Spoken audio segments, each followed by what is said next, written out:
When I started being overweight, I can hardly remember that because I'm tall. So when I started getting bigger, it didn't show. It didn't show and it didn't show. Then eventually it did show, but there wasn't anything I could do about it, I felt. Then there was a long, long list of things I just couldn't do. But because those things came on me so slowly, I just got used to them.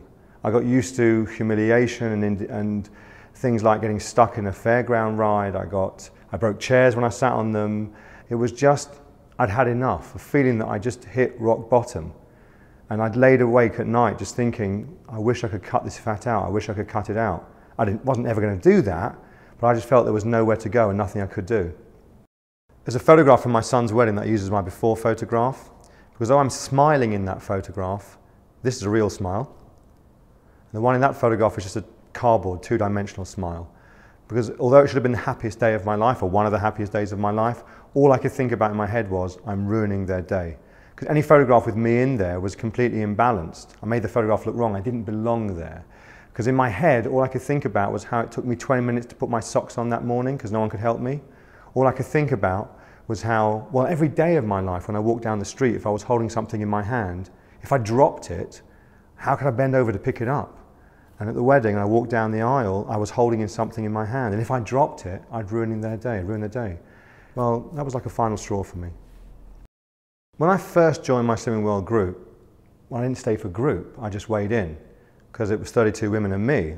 I just felt out of place. So I went and I lost a bit of weight, and on my second week, I got a sticker. I called it a sticker because I'm an adult, I don't need stickers. I gave it away to my daughter-in-law, it wasn't that important to me. Still haven't got it to this day. And then I didn't lose much the next week, and then another week I lost a bit more, then I put on a bit, and I had no idea what was going on. Didn't know why. I thought, there's a consultant person, maybe I should stay and speak to them, and I did, and they put me right, the mistakes I was making. I thought, I'll stay for group, and that changed my life completely. But something amazing happened because they mentioned me by name. They called me Michael in the group, and it sounds weird, but I just felt like as if I mattered and I was important, and my weight loss was celebrated. I was getting praised for something real that I'd achieved, and that made me feel fantastic.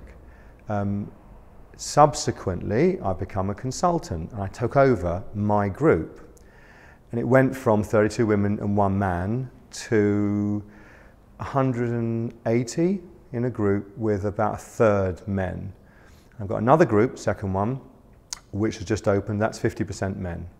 And I'm really happy about that because I just hope that no man in my local area will walk away from Slimming World and the opportunity for it to change his life because he won't see another man there. There'll always be other men in the groups. When I walked into Slimming World, I'd never weighed myself, so it was a bit of a shock that I weighed 28 stone. Now I've lost just over 13.5 stone and life is completely different. I can go to supermarkets and buy clothes, I can look alright, I can look fashionable, I can look the way I want to. Health-wise, completely different. When I first joined Slimming World, I never exercised, I never did body magic, and body magic is not, well, it's not going to a gym. I've never been to a gym. It's about increasing activity as part of the fabric of your life. And I made some decisions. I made a decision at work I was going to walk up the stairs, not use the lift. I made a decision that I was going to, and it killed me. I made a decision that I was going to walk to work, and that really did me in. But eventually, slowly, I started running to work. That was 1.5 miles there and 1.5 miles back, and then 10 miles at the weekend. And now, because of body magic, I feel I can do anything. Nothing is beyond me. I can play with my kids, I can play with my grandkids, do whatever I need to do. My life is fantastic.